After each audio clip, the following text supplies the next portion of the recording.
అమ్మగారు మంచి పని చేసారు. వాళ్ళకి కరెక్ట్ బుద్ధి చెప్పారు. రేపటి నుంచి ఒక్క ఆట ఆడుకోండి. ఇవ్వాలే కదా నేను వచ్చింది. రేపటి నుంచి ఈ మాలకంటే ఏందో చూపిస్తా.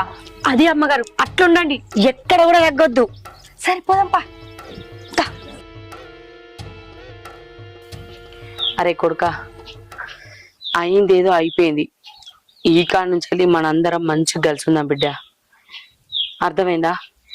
కోడల్ని మంచిగా చూసుకోరా కొడుక. నేను కూడా కోడల్ని నా బిడ్డ లెక్క చూసుకుంటా. ఏమయ్యా, ఈ కాడ నుంచి జర మారు.